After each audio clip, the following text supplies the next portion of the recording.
just observers of American culture that I know. Good writer. Yeah. So you're right in the middle of this maelstrom in Los Angeles. But let me ask you on the whole country, are you optimistic or pessimistic about America? I'm very pessimistic. I think we've lost a lot of the Constitution.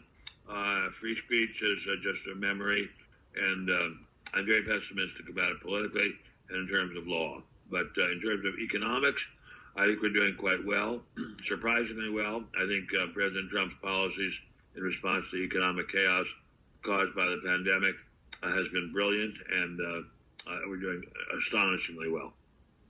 Now, you wrote speeches for both President Nixon and President Ford. The culture back then was so different, even though we were coming off the Vietnam War with Nixon, and it was a divided country over the Vietnam War. But there was still a respect for tradition. That's what I see. That tradition, yeah. All right, dissent, robust debate, it's all gone over the cliff. So my question to you is, why? I don't know why exactly, but there's just a climate of hatred. I think it's generated by the media. Basically, by and large, at least where I live, life is extremely good day by day, incredibly good. But the media is generally blasting out hatred of Trump, hatred of white people, hatred of well-to-do people, even though the people who run the media, of course, are very well-to-do people. But they're blasting out hatred of anything that is not left-wing, non-white, and preferably law-breaking. For people who are just ordinary citizens going about their jobs, there's nothing but contempt. For people who are Republicans trying to get their job done, trying to get their work done, there's nothing but contempt. The amount of hatred, and you put it extremely brilliantly, the amount of hatred coming out of the left wing is astounding, astonishing. When I left the Nixon-Ford regime, I was deluged with job offers, deluged. The very first day that I was told that they wanted me to leave the White House, I had 4 job offers. I don't think that would happen today if I were a Trump speechwriter or a Trump anything. Just by being a friend of Trump, I've never actually met him in the flesh, but just by being a supporter of Trump, I think has caused me to be blacklisted from a number of speeches, and that's really a shame.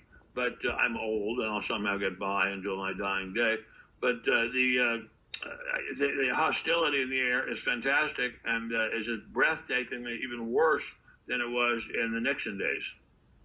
Now, I get a lot of letters that say, why do companies like Disney, all right, like Comcast, which runs NBC, AT&T, which runs CNN, why do they want to tear apart the traditions of America and divide people along skin color lines?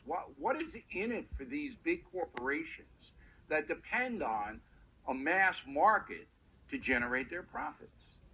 It's a psychological thing. It's not an economic thing. It's not worked out on the basis of profit loss or balance sheets. It's worked out on the fact that there is something in their heads which has a lot of hatred, and they've got to express it some way. Bob Dylan, the great genius, said there are a lot of people who have knives and plates, and there's nothing, knives and forks, and they've got nothing on their plates, and they've got to cut something. So in this case, the people who run Disney, they're very far from Walt Disney. They're a very entirely different group of people from the days of Walt Disney, billion% different. They're very angry people. People in Hollywood nowadays are very angry people. I came out here in 76.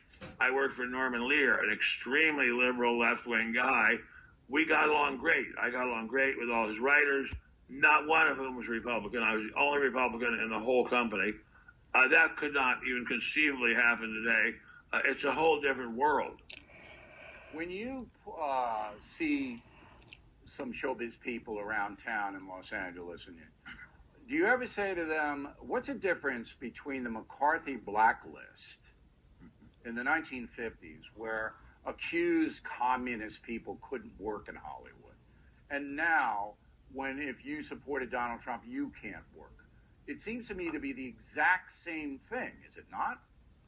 It is the exact same thing. Unfortunately, I don't see any of those people anymore because the restaurants here are all closed, and I do all the cooking at my own house. I just go out to the grocery store and buy salmon or steak and cook it for my wife, who's an invalid, and so I don't see those people as I would if the restaurants were open, so I can't ask them. But I will just tell you, they are a different kind of people. They are a hate-filled bunch of people.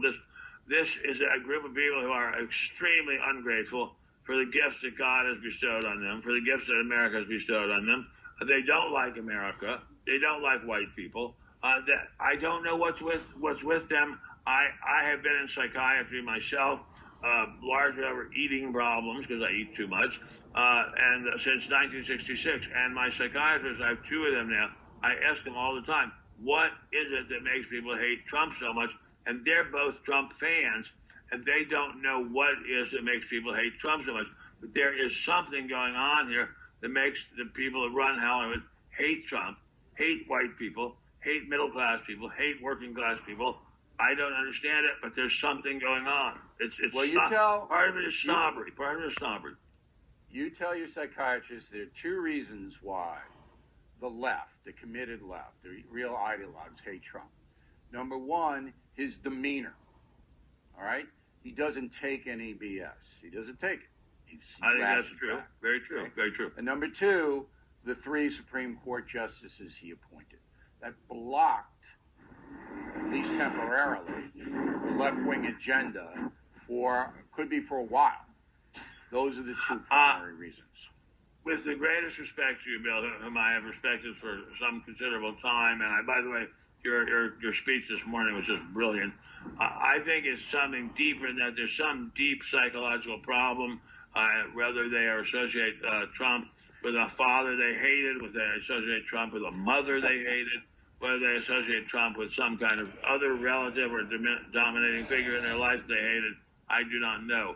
But there is some deep psychological problem in these people's heads. There's something deep going on here. I can't describe it, but to tell you, I live in a very, very nice neighborhood. I don't deserve it. I don't know how much longer I'll be able to afford it.